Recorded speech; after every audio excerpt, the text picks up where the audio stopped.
Kana bitaw masigig ulan-ulan guys no, kay dali ra kay mo tubo ang sagbot. Bago ra gina ko nagiganutan ng dapit di anha ba. Niya padayon ta sa pagganot aning mga sagbot karon sa akong mga atsal. Mao na lang dahil akong ganutanan no. Dahil paghuman ang mga dalan-dalan na dahil ako ang ganutan kay lagi ako sa nanggiuna ang mga naay mga tanom kay para malimpyo siya dahil makatubo siya og hunat. Kay once manggod na mag-apply ko og fertilizer sa ilaha kay dili nila ma-absorb tanan kay naa sila ka share nga mga sagbot.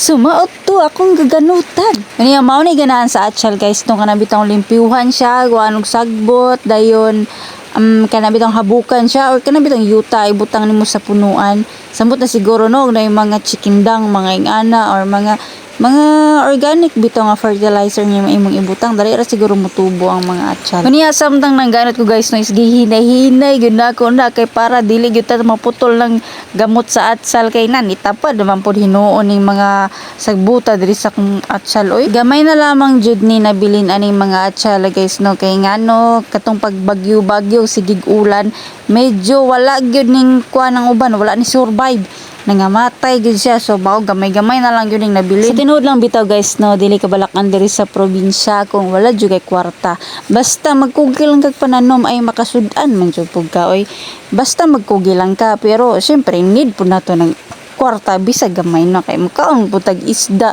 lisod pud magsige man ta og utan nindot mo jud pud to na balance jud ang ginakaon no may utan na ay meat na ay fish di ba dapat balance ra gyud kaya aron balance ra pod ang matrix no unya magkugi lang gyud ta og pananom kay para natay piso-piso ani og magkapalit na tagbulad og isa ka kilong bugas nga tag 20 pesos.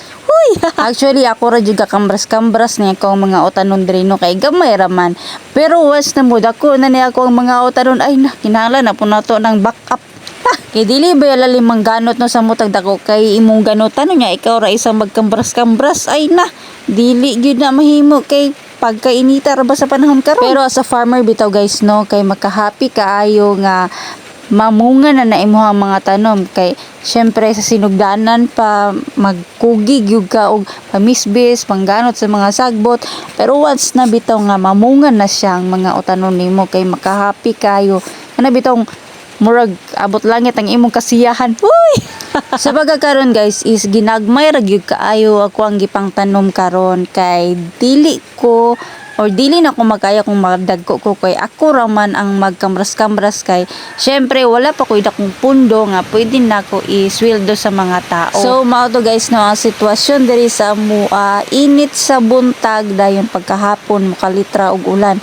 So mao to nidagan ko diha sa kamalig kay nagpasilong ko kay ni kalitra mag-ulan oy. Pero thankful ra gyapon ta kay pinata mahago og pamisbis ato ang mga tanom no. So that's it for today's video guys. Until next video. Push!